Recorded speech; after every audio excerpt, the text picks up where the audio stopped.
প্রথমেই যেটা বলবো যে শ্রী শ্রী ঠাকুরের দীক্ষায় দীক্ষিত হতে গেলে সব থেকে যেটা মেন যে জিনিসটা, সেটা যেমন যজন যাজন ইষ্টভীতি, এটা আমাদের করতেই হয়। আর সস্তায়নী সদাচারটা তো আছেই, এই পঞ্চনীতি। কিন্তু সব থেকে ইম্পর্টেন্ট যে জিনিসটা আমার মনে হয় সেটা হচ্ছে নাম। কারণ নামের মধ্য দিয়ে কিন্তু আমি কিন্তু ঠাকুরকে আমার হৃদয়ে সর্বদা কিন্তু জাগ্রত রাখতে পারি। কারণ আমার যেটা পার্সোনালি মনে হয় যে নামবিহীন কিন্তু দীক্ষাকে কিন্তু আমি জাগিয়ে তুলতে পারবো না, বা দীক্ষাটাকে কিন্তু আমি সেভাবে কিন্তু কন্টিনিউ করতে পারবো না। দীক্ষাটা নিতে গেলে তোমাকে নাম কিন্তু করতেই হবে। মানে দীক্ষাবিহীন নামের কোনো জায়গা নেই, নামবিহীন দীক্ষার কোনো জায়গা নেই। তো সেখানে নামের মধ্য দিয়ে শ্রী শ্রী ঠাকুর সর্বদা বলছেন যে নামের মধ্য দিয়ে আমরা সর্বদা সুকেন্দ্রিক হই, যেটা বলছেন বি কনসেন্ট্রিক। এবং নামের মধ্য দিয়ে, নাম ধ্যানের মধ্য দিয়ে কি হচ্ছে, ধ্যান যেমন মনকে শান্ত করে এবং নাম তো মনকে তীক্ষ্ণ করে। তো নামের মধ্য দিয়ে কি হচ্ছে, আমাদের বৃত্তি প্রবৃত্তি গুলোকে আমরা সবসময় একটা আয়ত্ত করতে পারছি, বা সেই বৃত্তি প্রবৃত্তি গুলোকে আমরা দূরীভূত করতে পারছি আমাদের মনের ভিতর থেকে। তো নামটা সেই কারণে আমার কাছে ভীষণ ইম্পর্টেন্ট। তো নাম, এবার আর একটা কথা আমি বলবো, নাম করতে গেলে তোমার কিন্তু কর্ম করতেই হবে। এই সেদিনকে কয়েকদিন আগে আমি একটা পোস্ট শ্রী শ্রী ঠাকুরে আমি ইন্টারনেট থেকে পেলাম যে নামবিহীন কিন্তু কর্ম হয় না। মানে নাম ইকুয়াল টু কর্ম, কর্ম ইকুয়াল টু নাম। সাপোজ ধরুন আমি পরীক্ষা দিতে গেছি, এই যে ধরুন মাধ্যমিক বা উচ্চ মাধ্যমিকের রেজাল্ট আউট হলো, যেসব ছেলেমেয়েরা পরীক্ষায় বসলো, তো কিছু কিছু ছেলেমেয়েরা হয়তো শ্রী শ্রী ঠাকুরের নামে দীক্ষিত। তো সে যতই নাম করুক না কেন পরীক্ষার হলে, তাকে কিন্তু কোয়েশ্চেন পেপার গুলো তাকে কিন্তু লিখতে হয়েছে আনসার শিটে। সে যদি না লেখে, সে যতই নাম করুক না কেন, সে মানে অজপা নাম যতই জপুক না কেন, তাকে কিন্তু কর্মটা করতে হয়েছে। কি কর্ম, তাকে কিন্তু আনসার শিটে কিন্তু লিখতে হয়েছে। প্রপার আনসার গুলো না লিখলে সে কিন্তু মার্কসটা পাবে না। এটাই হচ্ছে কর্ম। তো সেই কারণে শ্রী শ্রী ঠাকুর এটা বলছে যে নামের সাথে সাথে তোমার কিন্তু কর্মটা করতে হবে। যেমন আমাদের শ্রী শ্রী আচার্য দাদা কি বলছেন যে তুমি যদি কর্ম না করো, তাহলে তুমি মানে বছরের পর বছর যদি তুমি কিছু একটা যদি তুমি তোমার মনের মধ্যে তুমি সেই জিনিসটাকে তুমি যদি চিন্তা করে দেখো, সেটা কিন্তু তুমি যদি কর্ম না করো সেটা কিন্তু অ্যাক্টিভেট হবে না। যেমন রামচন্দ্র, তিনি তো পুরুষোত্তম ছিলেন ত্রেতা যুগে, তো তাকেও কিন্তু কর্ম করতে হয়েছে। তিনি তো জানতেন আমি পুরুষোত্তম, উনি তো তাহলে নিজের মাথায় হাত রাখতেই পারতেন যে ঠিক আছে আমি নিজেকে আশীর্বাদ করলাম, আমি সীতাকে উদ্ধার করব। উনি কি সেটা পেরেছিলেন? উনি সারা বিশ্ব জগৎকে, বিশ্ববাসীকে দেখিয়েছিলেন যে কর্মের মধ্য দিয়ে কিন্তু আমাকে সীতাকে উদ্ধার করতে হয়েছে। তাহলে উনি যদি ক্রেতাতে পুরুষোত্তম হয়ে উনি যদি কর্ম করেন, তাহলে আমরা কেন নই? আমরা অনেক সময় অনেক ভুল ভাবে নিজেদেরকে চালিত করি যে নাম করছি, ঠাকুরের দীক্ষায় দীক্ষিত হয়েছি, আমাকে কর্ম না করলেও চলবে। এটা কিন্তু একদম ভুল কনসেপ্ট। তোমাকে নামের সাথে তোমার কিন্তু কর্মটা করতে হবে। এবার কর্মের মধ্যে দিয়ে আমি একটা কথাই বলবো যে কর্মটা কিরকম কর্ম জানেন তো, সবসময় হচ্ছে এখানে কর্মে দুটো ভাগ আছে, একটা সকাম কর্ম, একটা নিষ্কাম কর্ম। তো ঠাকুর বলছেন সবসময় নিষ্কাম কর্ম করতে। কারণ কারণ কারণ সকাম সকাম কর্মতে, মানে সকাম যে মানে প্রার্থনা বা সকাম কর্ম, সেটাতে উনি খুব একটা সাড়া দেন না। তো নিষ্কাম কাম কি মানে কর্ম কোনগুলো, ঠাকুর তুমি ভালো আছো, তুমি ভালো থেকো, আমি যেন তোমার মতো হতে পারি, বা তুমি সকল বিশ্ব ব্যাপীকে যেন ভালো রাখো। এটা হচ্ছে নিষ্কাম প্রার্থনা বা নিষ্কাম কর্ম। আচ্ছা, আর একটা কথা আমি একটা ইনফরমেশন আজকে আমি দেব, সেটা হচ্ছে যে এই কর্মের কথা বলছি। অনেক দাদা বা মায়েরা আমাকে একটা কথা বলেন যে দীপশ্রী, আমি তো ঠাকুরকে ভীষণ ভালোবাসি, তো আমার আমার হাজব্যান্ড আমার হাজব্যান্ড কিন্তু ঠাকুরকে সেভাবে নিয়ে চলতে পারে না। বা এই কালকেই একটি মাকে আমি অনেকদিন আগে যাজন করেছিলাম, তো মাটিকে বলেছিলাম যে তুমি আমি দিদি বলি, যে দিদি তুমি একটুখানি পারলে সস্তানিটা নিয়ে নাও। তো দিদি বললো যে না দীপশ্রী, আমি সস্তানি নেবো না, কারণ তোমার দাদা পছন্দ করে না। তো আমি হাসতে হাসতে দিদিটাকে বললাম যে আচ্ছা, তুমি কখনো মানে রেকারিং ডিপোজিট করেছো ব্যাংকে বা বলো বা পোস্ট অফিসে? বলছে হ্যাঁ করেছি। আমি বললাম তুমি সবটা কি তোমার হাজবেন্ডকে জানিয়ে করো? বলছে না, হাসছে, বলছে না। আমি বললাম ও আচ্ছা, তুমি হাজবেন্ডকে তুমি রেকারিং করছো বা ব্যাংকে একটা তুমি পোস্ট অফিসে বই করছো বা একটা ব্যাংকের বই খুলছো, তখন তুমি স্বামীকে জানাচ্ছ না, আর তুমি একটা সস্তানি বলতে নেবে, তোমাকে সেটা স্বামীকে জানিয়ে করতে হবে? কি অদ্ভুত না তোমার নিয়মটা? এবং এই প্রসঙ্গে শ্রী শ্রী বড়দা বলছেন, যখন বড়দার কাছে একটি মা গেছেন, বড়দা বলছেন যে মা তুমি দীক্ষা না, তখন উনি বলছেন, মা কি বলছেন, না আমাকে তো এটা জানাতে হবে, এটা আমাকে স্বামীকে পারমিশন নিতে হবে, স্বামীর কাছ থেকে পারমিশন না নিলে হবে না, বা পতি পরম গুরু। ঠিক আছে, ওনার কনসেপ্ট অনুযায়ী ঠিকই আছে। কিন্তু তখন বড়দা, শ্রী বড়দা হাসতে হাসতে বলছেন যে আচ্ছা মা, ধরুন রাস্তায় একটা 500 টাকা নোট পড়ে আছে, তখন কি আপনি ওই কনসেপশনটাকে আপনি কাজে লাগাবেন যে আমি আমার স্বামীকে বা পতিদেবকে জিজ্ঞেস করে আমি 500 টাকার নোটটা তুলবো?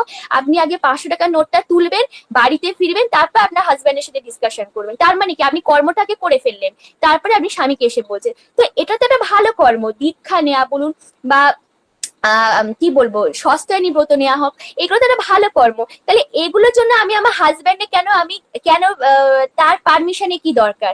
এমন তো না যে আমি সবটাই তার পারমিশন নিয়ে করছি। যদি এমনটাই হয় যে আমি সবকিছু তার পারমিশন নিয়ে করছি, তাহলে আমার কোনো বলার জায়গা নেই যে ঠিক আছে, পতি পরম গুরু উনি ওনার সমস্ত কিছু পারমিশন নিয়ে করছে। কিন্তু মানে সেই নিজের মতো করে আমি যখন, মানে নিজের সুবিধাবাদীর মতো যখন আমি চাইবো তখন আমি হাজব্যান্ডকে জানাবো, আর যখন চাইবো না তখন আমি হাজব্যান্ডকে জানাবো না। তো এটা তো নিজের সুবিধাবাদী ব্যাপার। তো এক্ষেত্রে আমি একটা ইনফরমেশন আমি সকলকে দিতে চাই, এই অনলাইন সৎসঙ্গতে যারা যেসব দাদা বা মায়েরা উপস্থিত আছেন, ঠাকুরকে আমাদের জীবনে সর্বদা জাগ্রত করে রাখতে হয়। কিরকম জাগ্রত? যেটা বললাম একটু আগে, ঠাকুর তুমি খেয়েছো, তুমি ভালো আছো, তুমি ভালো থাকো, এবং আমি তো তোমার সন্তান। তো তোমার জন্য, আমার জন্য যেন তোমার চোখ দিয়ে যেন এক ফোঁটা জল না বেরোয়, যেটা আমি পার্সোনালি, কারণ শ্রী আচার্য দাদা বারবার বলেন যে তুমি বই পড়ে বা তুমি সৎসঙ্গে গিয়ে কি মানে জ্ঞান মানে কালেক্ট করলে সেটা বড় কথা না, তুমি তোমার নিজের জীবনে অনুভূতিগুলো তুমি প্রত্যেকটা মানুষের সঙ্গে শেয়ার করবে। তো আমি এইভাবেই ঠাকুরের সাথে কথা, কারণ ঠাকুরকে আমি শুধু ছবি ঠাকুর করে রাখি না, আমি ওনাকে মনে করি উনি আমার জীবনের শুধু পরম পিতার থেকেও যদি বেশি কিছু হয়ে থাকে, উনি হচ্ছে আমার জীবনে সেই রকম। আমি ওনার সাথে প্রত্যেকটা কথা শেয়ার করি, যে কথাগুলো আমি আমার বন্ধুকে বলতে পারি না, আমি আমার মাকে বলতে পারি না, সেই কথাগুলো আমি ঠাকুরের সাথে শেয়ার করি। এবার একটা মানে একটা খুব ইম্পর্টেন্ট বিষয়ে আমি আসবো। কিছু কিছু মায়েরা আমাকে, মানে যতই হোক বয়সটা তো সবসময় ফ্যাক্টর হয় না, কারণ মায়েরা যেমন বড় হলে, মানে মেয়েরা যেমন বড় হলে মায়েদের বন্ধু হয়ে যায়, তেমনি অনেক মা আমাকে বলেন দীপশ্রী জানো তো, এই অনলাইন সৎসঙ্গ বলো বা অফলাইন সৎসঙ্গে যতক্ষণ মানে আমরা থাকি বা যতক্ষণ আমার হাজব্যান্ড থাকে ততক্ষণ ঠাকুরে হয়ে থাকে, যখনই ওখান থেকে বেরিয়ে আসে তখনই আমার সাথে হয়তো একটু মিসবিহেভ করে, বা হয়তো তার হয়তো কোনো বৃত্তি প্রবৃত্তি গুলোকে আবার হয়তো জাগ্রত করে। তো আমি মায়েদেরকে একটাই আমি বলবো যে ঠাকুরকে সর্বদা জাগ্রত করে রাখুন। কিরকম জাগ্রত? এবং আচার্য দাদা বারবার বলছেন যে সবসময় ঝগড়া অশান্তি করে হয় না, বুদ্ধিটা অ্যাপ্লাই করো। ওই সংস্কৃতে একটা শ্লোক আমার এই মোমেন্টে মনে পড়ছে, বুদ্ধিযস্য বলং তস্য নির্বুদ্ধেষু কুত বলং পশ্য সিংহ মদন মত্ত শশকেন নিপাতিত। অর্থাৎ বুদ্ধি যার বল তার, ঠিক আছে? তো বিষয়টা আমি সেটাই বললাম। তো যার বুদ্ধি আছে তার মানে সে কিন্তু পাওয়ারফুল। কিরকম করে করতে হবে? ধরুন আপনি হয়তো পতিদেবের হয়তো সেবা করছেন, বা কিছু হয়তো আপনাকে স্বামী বললো যে আমাকে মাথায় একটুখানি বামটা লাগিয়ে দেবে, হয়তো তার স্ত্রী হয়তো মাথায় বামটা লাগিয়ে দিচ্ছে, এবং স্বামীটা হয়তো বৃত্তি প্রবৃত্তির দাস, উনি হয়তো হয়তো সৎসঙ্গে যান বা অনলাইনে সৎসঙ্গ করেন বা অফলাইনে করেন, কিন্তু উনি ঠাকুরকে সেভাবে ভালোবাসেন না বা ইষ্টবিধিটা ঠিক মতো করেন না। তো মাটি হয়তো অনেকবার স্বামীকে বুঝিয়েছে, তারপরে হয়তো উনি হয়তো ফেড আপ, হয়তো উনি হয়তো পারলেন না করতে, ফেলিওর হলেন। তো সেক্ষেত্রে আমি আমি যেটা যাজন করি মায়েদের, যে যখন দাদাটিকে তুমি যখন মাথায় মানে বামটা লাগিয়ে দিচ্ছ বা দিচ্ছেন, তো সেক্ষেত্রে আপনি ওর সঙ্গে নামটা করুন। স্বামীকে মাথায় মানে বামটা লাগাতে লাগাতে নামটা করুন। বা হয়তো কোনো স্বামী হয়তো তার স্ত্রীকে বললো আমার পিঠে একটু তেল মেসেজ করে দেবে, ঠিক আছে তেলটা মেসেজ করে দাও, তার সঙ্গে নামটা করো। এটাও কিন্তু একটা প্রসেস। তার মানে কি, আমরা যেমন আমাদের শ্রী আচার্য দাদা বলছেন যে যখন তোমরা যখন রান্না বান্না করবে, যখন তোমরা রান্নাঘরে প্রবেশ করবে, যখন মানে ভাত করবে হাঁড়িতে, বা যখন মানে তরকারি করবে মানে কড়াতে, সবসময় নাম করবে। নাম করলে কি হয়, ওই ওই তরকারিটা যেমন সুস্বাদু হয়, শুধু তাই না, ওই তরকারিটা যখন তোমার মানে তুমি যখন মানে তোমার দেহের মধ্যে যখন প্রবেশ করাবে বা যখন খাবে, ওর মধ্যে একটা আলাদা একটা কিন্তু গুণ কিন্তু মানে থেকে থাকে, বা গুণটা কিন্তু আমার শরীরের মধ্যে কিন্তু প্রবেশ করছে। তার মানে নামের এতটাই জোর, আমি এটাই প্রকাশ করতে চাইছি। বা ধরুন একটা স্বামী, সে হয়তো তার স্ত্রীকে বলছে যে আমাকে একটু ব্যাগটা গুছিয়ে দেবে গো, আমি এবার মানে হয়তো অফিসে বেরাবো। সেই স্বামীটা একদম ঠাকুরকে ভালোবাসে না, মানে জোর করে হয়তো তার স্ত্রীর জোড়াজুড়িতে বা তার হয়তো ফ্যামিলি চাপে পড়ে, তার মা বাবা হয়তো দীক্ষিত, ছেলেটির মা বাবা বা দাদার মা বাবা দীক্ষিত, হয়তো জোরেতে হয়তো নামটা বা ঠাকুরে হয়তো দীক্ষাটা নিয়েছে, কিন্তু ঠাকুরকে সেভাবে করে না। তো সেই স্ত্রীটির কি করা উচিত, বা আমি যদি সেই জায়গায় স্ত্রী হতাম আমি কি করতাম? আমার হাজব্যান্ডকে যখন আমি ব্যাগে টিফিনটা গুছিয়ে দেবো, আমি কিন্তু আমার ওই সত্যান্বেষণ বইটা বা একটা ছোট একটা ঠাকুরের বই দিয়ে দেবো। এবার হয়তো আমার হাজব্যান্ড যদি বলে কি হলো, আমি তো দেখলাম তুমি নাকি একটা ছোট বই দিয়েছো, আমি পরে দেখলাম, আমি তখন বলবো ও দিয়েছি বুঝি, ও আসলে খেয়াল নেই গো, ভুল করে দিয়ে ফেলেছে, আসলে মাথা ঠিক নেই, সকাল থেকে এত কাজ করছি। এগুলো হচ্ছে ট্রিক্স।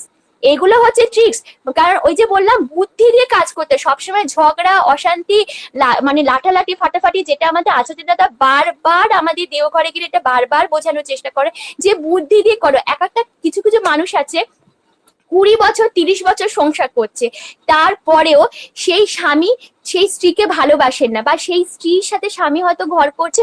মানে আমি এই টপিকটা নিয়ে এই কারণে বলছি, কারণ এইরকম বেশি ফোন আমাকে মানে মায়েরা করেন, বিশেষ করে যে দীপশ্রী জানো তো তোমার কাকু, বা কি বলবো, তুমি তো আমার সন্তানের মতো, কিন্তু বিশ্বাস করে আমি এত বছর তোমার কাকুর সাথে সংসার করছি, কিন্তু আমি কিছুতেই মন পাচ্ছি না। তখন আমি মাটিকে এটাই বলবো যে কারণ দেখুন, ডিভোর্স আমি হ্যাঁ, এবার যার লাইফে সেটা হয় সেটা অবশ্যই, সেটা তো খুবই একটা প্যাথেটিক ব্যাপার, কিন্তু আমার মনে ডিভোর্স করে কি হবে?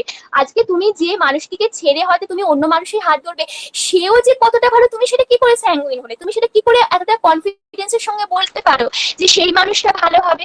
তার থেকে ভালো হয় না যে মানুষটা খারাপ তুমি তাকেই হয়তো একটা ভালোভাবে তাকে তুমি তৈরি করলে। যেমন আমার বাবা বলতেন, ছোটবেলা আমাকে বলতেন যে খারাপ মানে ভালো জমিতে সবাই ফসল ফলাতে পারে, ভালো একটা সুন্দর জমি, একটা উর্বরা জমিতে সবাই ফসল ফলাতে পারে, কিন্তু কিন্তু খারাপ জমিতে যে সব থেকে ভালো ফসল ফলায়, দ্যাট ইজ দ্য ক্রেডিট, এবং সেই হচ্ছে সব থেকে ভালো কৃষক।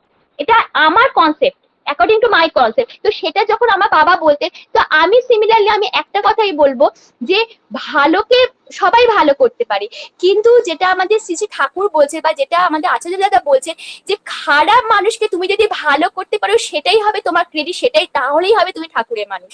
হোক না যদি তার মানে এটা কেউ চায় না, আজকে যদি আমার হয় আমিও চাইবো না যে আমার স্বামী মদ খাক বা আমার স্বামী অন্য কোনো একটা দোষে দুষ্ট হোক, কিন্তু কি করা যাবে?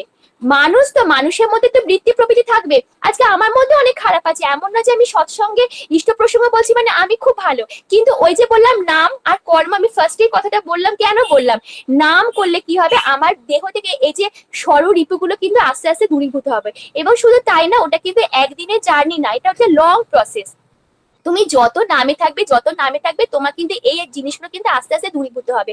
এবং শ্রী শ্রী ঠাকুর মায়েদের তো বেশি ইম্পর্টেন্স দেয়, মানে ছেলেদের থেকে মানে মেয়েদের বলেন, মেয়েরা সব জয় করতে পারে, দেখেছেন তো? নারীর নীতি ঠাকুর বই দিয়েছেন। তাহলে উনি তো, আমি কাউকে ছোট করছি না, মানে কেউ আমাকে ভুল ভাববেন না, কিন্তু উনি নারী নীতি বইটা কেন দিয়েছেন? মেয়েদেরকে যাতে আরো মেয়েরা আরো ডেভেলপ হতে পারে, আরো যুগের সঙ্গে নিজেকে আরো ডেভেলপ করতে পারে, নারী নীতি বই দিয়েছে। কখনো দেখে যে পুরুষ নীতি বলে কোনো বই উনি লিখেছেন? আমার তো জানা নেই, কিন্তু মানে কেউ যদি জানেন প্লিজ আমাকে একটু কমেন্টে জানাবেন, আমি অ্যাটলিস্ট জানি না নারী নীতি। কারণ ঠাকুর সবসময় বলছেন, এবং ঠাকুর এটাও বলছেন যে আমি যদি নারী অঙ্গে জন্ম নিতাম তাহলে আমি তোমাদের বড় মায়ের মতো হতাম। তাহলে উনি নারীকে কতটা সম্মান দিয়েছেন। এবং নট অনলি দ্যাট, উনি শ্রী শ্রী ঠাকুর বা শ্রী শ্রী আচার্য দাদা বলছেন যে নারীরা কিন্তু যাজনটা খুব ভালো করতে পারে। একটা মেয়ে কিন্তু একটা রান্নাঘর পর্যন্ত প্রবেশ করতে পারে, সেটা কিন্তু একটা পুরুষ করতে পারে না। আমরা যখন যাজন করতে বা ডিপিওয়ার্সে যাই, আমরা কিন্তু সবার ঘরে অব্দি পৌঁছতে পারি, কিন্তু একটা দাদা কিন্তু পারেন না, ওনাকে কিন্তু ওই বৈঠকখানায় কিন্তু বসিয়ে রাখা হয়। তো নারীদের যখন এতটাই পাওয়ার, তাহলে আমি এটাই বুঝে পাই না যে তোমরা এতটা ভেঙে পড়ো কেন। আমি আজকে এই পজিটিভ বার্তাটাই আমি সকল মায়েদের উদ্দেশ্যে দেব, যে ভেঙে পড়ে কোনো লাভ নেই, ভেঙে পড়বেন না। কারণ ঠাকুর বলছেন না, সাহসী হও, অকপট হও, তবে বোঝা যাবে তোমার ধর্মরাজ্যে ঢোকবার অধিকার আছে। এবং ঠাকুর একটা কথা বারবার বলছেন যে চাওয়াটা না পাওয়াই হলো দুঃখ, কিছু চেয়েও না, সব অবস্থায় রাজি থাকো, তাহলে দুঃখ তোমার কি করবে। সত্যনারায়ণ গ্রন্থে ঠাকুর বলছেন তো, তার মানে কি, আমি যদি কিছু চাই তবেই তো আমার দুঃখটা আসবে। কিন্তু আমি যদি কিছু না চাই, আমি যদি বলি আমার কিছু চাওয়ার নেই ঠাকুর, হ্যাঁ চাইবো, ডেফিনেটলি চাইবো।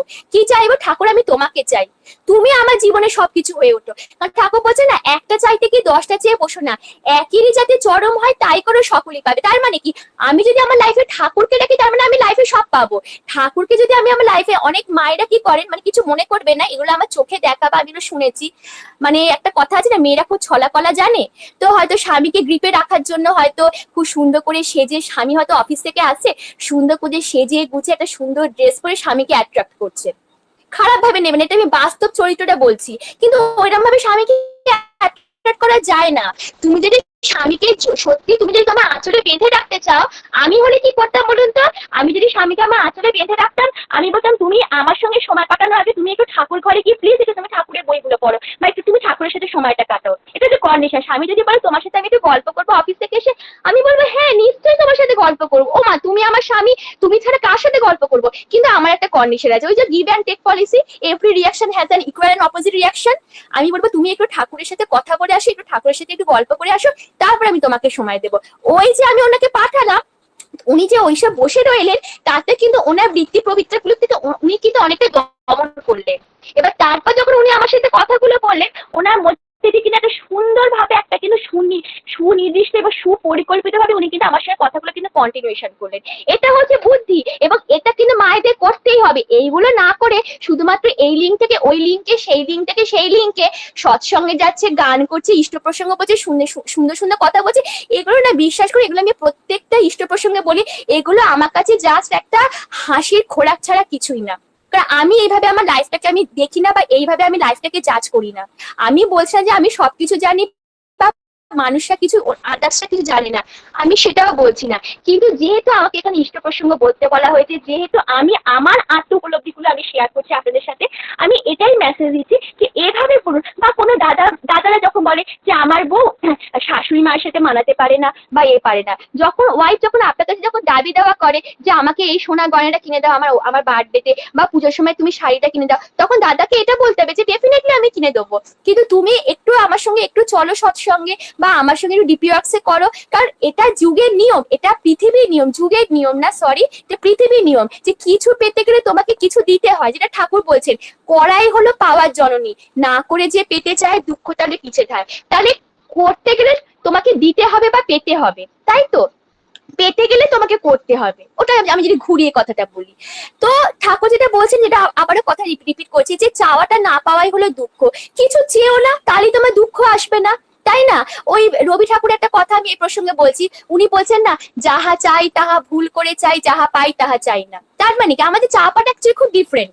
আমরা নিজেরাও জানি না যে আমরা কোনটা পেতে চাই, কোনটা পেতে পারি। ওই জন্য শ্রী শ্রী ঠাকুর বলছেন না যে কিছু চেয়েও না, মানে ওই এটাই আবার শ্রী শ্রী সারদা মা আবার বলছেন যে ঠাকুরের কাছে কিছু চাইতে নেই। কারণ যদি মানুষ তো আমরা তো প্রবৃত্তির দাস, হয়তো মানে শিব ঠাকুর করতে গিয়ে যদি আমরা বাঁদর করে ফেলি, এটা একটা কথায় আমি পড়েছিলাম আর কি, সারদা মা একটা কথাতে। তো সেই জন্যই বলছি কিছু চেয়েও না। দেখবেন যখন আমরা কোথাও একটা ডিপি ওয়ার্কসে যাই, হয়তো সেই বাড়িতে হয়তো দাদা বা মাটি বললেন যে কি খাবে গো মা, অনেককেই বলে যে আমাকে চা দিন বা বিস্কুট দিন, এ দিন।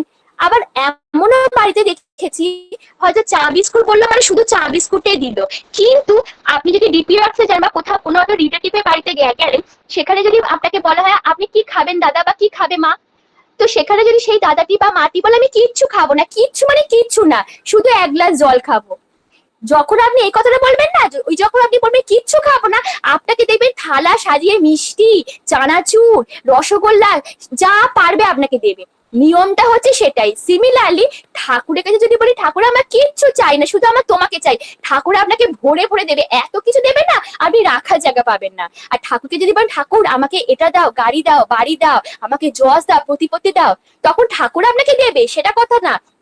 কিন্তু ঠাকুর একটু মনক্ষুণ্ণ হবে যে বাবা তোকে আমি এত দিচ্ছি, তোর তাতেও মন ভরছে না, কি বলবো বল, তোর তো দেখছি আসে লোভের শেষ নেই। তখন ঠাকুর আস্তে আস্তে একটু একটু করে আপনার কাছ থেকে গুটোতে শুরু করবে নিজেকে। এবার ঠাকুর একটা মনক্ষুণ্ণ হবে। এবং আমরা সবসময় ছোটবেলায় পড়েছি না যে বড়দের যেমন আশীর্বাদটা যেমন আমাদের একটা মানে চলা পথে পাথেও, আর বড়দের অভিশাপটা লেগে যায়। ঠাকুর কিন্তু অভিশাপ দেয় না, ঠাকুর তো পরম দয়াল ঠাকুর, উনি অভিশাপ দেন না, কিন্তু ওনার একটা মনোকষ্ট হয়। কারণ ঠাকুর বলছেন না যে তুমি জীবনকে যেভাবে বলি দেবে তুমি তেমন ধরো জীবন লাভ করবে। তার মানে কি, আমি যতটুকু করবো ততটুকুই তো পাবো, আমি তো সেটাই এক্সপেক্ট করবো। ওই ইংলিশে কথা আছে না যে first you deserve and then you desire.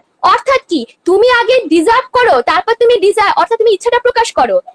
আমি পরীক্ষায় যদি ভালো রেজাল্ট কর, এই যে ছেলে মেয়েগুলো যে ফার্স্ট সেকেন্ড, এই যে নরেন্দ্র রামকৃষ্ণ মিশন থেকে যে এত ছেলেরা স্ট্যান্ড করেছে, তাদের পড়াশোনা করতে হয়েছে।